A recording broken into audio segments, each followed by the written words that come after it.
Merci. Merci, on m'entend bien? Si? Bon.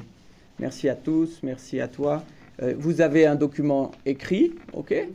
Et puis, moi, j'ai un document oral, hein, dans ma tête. Alors, il y a des différences. Mais c'est pas grave. On pourra en parler, ça crée un écart qui peut être, je crois, fertile. Ustedes tienen un documento escrito, pero yo tengo un oral en mi cabeza y bueno, va a haber algunas diferencias, pero puede ser útil. Je vais essayer de vous proposer une analyse de la logique inconsciente de la crise d'angoisse à travers l'histoire d'un petit cas d'adolescent. C'est un adolescent qui, à 14 ans, suite à un événement familial difficile, a commencé à ressentir un malaise, une gêne, une angoisse diffuse qui a commencé à énerver petit à petit l'essentiel des lieux de sa vie jusqu'à s'instaurer jusqu'au pas de sa porte, de sa propre maison et même jusque dans sa chambre où pourtant il croyait être en sécurité. 2 ans durant donc, puis un événement à l'école où un professeur demande aux camarades de sa classe de parler, de venir parler de quelque chose sur quoi ils allaient être donc interrogés. Et il attendait sagement son tour quand quelque chose de nouveau s'est ajouté à ce sentiment diffus qu'il connaissait depuis 2 longues années déjà, qui s'est présenté dans son corps avec, comme vous le savez, de l'hyperventilation, des suées, des picotements, une déréalisation, une dyspnée, toute cette symptomatologie-là, physiologique, qui l'a beaucoup inquiété et qui s'est accompagnée d'une idée: je deviens fou. Je deviens fou. Et face à ça, avant que son tour n'arrive, il n'a trouvé qu'une seule solution, c'est de quitter la pièce, de s'extraire, de partir. Et une fois sur les parvis de son école, donc, il était abattu et déprimé. Quand je l'ai rencontré, c'était quelqu'un qui n'était pas très loquace et qui était très attentif, c'est-à-dire que son attention, sa concentration était tournée sur son corps et en particulier sur les signes qui lui provenaient de son corps. Il y était très attentif, de même que les signes qui provenaient du monde, qu'il était sans cesse en train d'interpeller et donc d'interpréter. À cela, évidemment, la première crise d'angoisse donc s'est ajoutée des suivantes. Il y en a eu de nombreuses, et ça a été aussi ça, le motif de sa consultation. Alors, on parle ici de la crise d'angoisse, hein. Et ce terme de crise, il est discutable. En grec, crisis désigne un passage, un dénouement, dans certaines traditions même l'interprétation du rêve, dans son dénouement. Or, la crise d'angoisse est cliniquement pas ça. Elle se répète, elle a ce caractère itératif, de blocage et d'impasse. Et quand je me dis ça, je me dis il serait peut-être plus adapté de dire que c'est une anti-crise d'angoisse. Vous comprenez? C'est l'absence de crise dans ce vécu-là d'angoisse. Alors on a cet enfant qui vient avec ses signes. Et ces signes, comme c'est un adolescent, il a 16 ans, 17 ans quand je le reçois, il a un corps qui est lui-même étranger. Bon, on ne parlera pas de l'adolescence maintenant, je ne fais pas cette parenthèse, mais tout de même, je dirais la secousse pubertaire crée un corps, enfin, propose des formules au corps que le sujet doit créer. Et il y a donc une énigme sur le corps. Et à cela s'ajoute l'énigme des signes, donc eux-mêmes énigmatiques, de l'angoisse sur le corps. L'autre, puisque ici on se positionnera dans une appréhension de cette question-là, selon la tradition, je dirais, du sujet et du grand autre, et quand je dirais l'autre, c'est le grand autre, cela va de soi. L'autre inscrit sur le corps de ce sujet de l'indéchiffrable. on pourrait dire que c'est articulé cela par un petit fantasme. Je donne mon corps à l'autre pour qu'il l'écrive, qu'il écrive le corps. Mais aussi, en même temps, que je fasse partie de l'écriture de l'autre. Comprenez? Et pas tout seul. C'est pas un corps qui se dessine. C'est dans un schéma plus grand, celui de l'autre, qui est, on le verra après. En quelque sorte que le sujet soit le lieu privilégié, au sens presque politique, de l'écriture de l'autre. Alors, quelque chose qui est clinique, et c'est comme ça que je suis venu à cette question. Quand on me décrit la phénoménologie, le vécu d'une crise d'angoisse, il y a un double mouvement qui m'a interpellé et qui a généré ce travail, c'est le vécu, il est le suivant. La personne qui est dans la crise d'angoisse, à la fois, elle est envahie, c'est-à-dire tout lui est insupportable, les regards, la présence, le bâtiment lui-même, l'espace, le temps est vécu comme une sorte de moment qui va le détruire, les murs vont se rapprocher de lui, le regard des autres le transpercer, etc. Ça, c'est le côté envahissement. Et en même temps, la personne témoigne d'une immense solitude. Elle est très seule dans ce moment-là de la crise d'angoisse. Donc ça, c'est les deux excès, les deux acmés que je vais un peu développer. Donc du côté d'abord de l'envahissement de l'autre. Comme je vous le disais, il y a eu pour lui, en tout cas dans la crise qu'on a étudiée ensemble, une dissolution du moi. Ses limites n'étaient plus du tout certaines. Plus du tout. Ça a été dit à l'instant par Rosa. C'est ça. Avec l'idée qui était là en même temps, je deviens fou. Je ne m'appartiens plus. Les choses m'échappent. Alors, ce que je vous propose, c'est que ce n'est pas l'autre qui l'envahit, mais c'est lui qui envahit l'autre. Et je vais essayer de vous le montrer à partir d'une phrase, d'une idée qu'il a pu énoncer.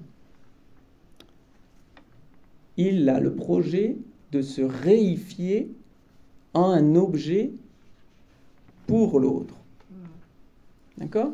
Et comment le dit-il ? Il dit, dans ces moments d'angoisse, j'avais peur de vomir, de suer, de déféquer, et que tout d'un coup, tout cela interpelle le monde entier. Comprenez ? C'est-à-dire que le monde entier, tout d'un coup, tourne autour de ces petits objets, dont il serait finalement l'incarnation dans ce moment-là. Donc, combler l'autre, le grand autre, en se faisant l'objet supposé lui manquer. Alors que, et ça, pour ses parents, c'était difficile à comprendre. C'était un élève timide, invisible, réservé, fond de classe, pas un mot, plutôt mutique d'ailleurs dans son enfance. Il a parlé très très tard, il a parlé, 4-5 ans, mais qui portait en lui un énorme désir de séduction. Et il voulait créer l'image qui manquait à l'autre. Alors qu'est-ce que c'est que l'image qui manque à l'autre ? Il y a un texte, ça c'est pour la littérature, de Pascal Quignard qui s'appelle, si quelqu'un s'en souvient, c'est « L'image qui manque à nos jours ». Voyez ? C'est-à-dire qu'au point d'origine, il n'y a pas d'image. C'est peut-être pour ça, chacun individuellement, stade du miroir, etc., on passe d'une image à l'autre, mais il n'y en a pas une complétant l'autre qui serait certifiée, authentique, et qui donnerait la jouissance garantie à l'autre. Donc il y a un fantasme très important de reconnaissance où l'autre, et ça c'est dans ces fantasmes qu'il m'a raconté, c'est-à-dire j'aimerais bien que tout d'un coup tout le monde me regarde, que je sois épatant, que tout le monde m'adore, que je fasse un truc exceptionnel, alors qu'il y a une énorme déroute libidinale au quotidien, en étant au fond de la classe terrorisé et angoissé. Et devant ça, devant cette possibilité qu'il puisse incarner cette image fusionnelle avec l'autre, et il y a la fuite. C'est ça qui s'est passé pour lui dans l'exemple que je vous ai donné. Bon.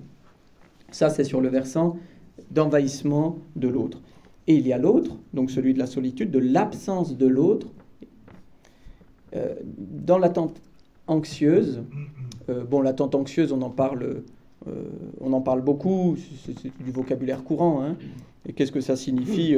En tout cas, pour lui, c'est le moment, l'attente anxieuse, qui précède la crise qui est imminente. D'accord? Il y a une eschatologie. La crise arrive. Et il y a une logique derrière ça. Moins la crise arrive, plus elle arrive. Comprenez? Moins elle arrive, plus elle arrive. Et cela, c'est pour contrecarrer une idée que l'autre ne vienne pas. Et ce qui a été intéressant dans le travail avec cet adolescent, c'est qu'on a trouvé, bon, entre autres choses, un souvenir infantile refoulé qui permet non pas de donner la cause de tout, mais qui est un endroit par lequel passe un peu tout ce qui s'organise là. Donc je le dis parce que c'est utile pour nous. La scène de l'enfance, 4-5 ans, période oedipienne, une activité sexuelle tranquille d'un petit enfant dans son coin. Un parent rentre dans la pièce. D'accord? Il rentre dans la pièce, voit l'enfant. L'enfant se demande quelque chose, mais il ne dit rien. L'adulte ne dit rien et part. Ok?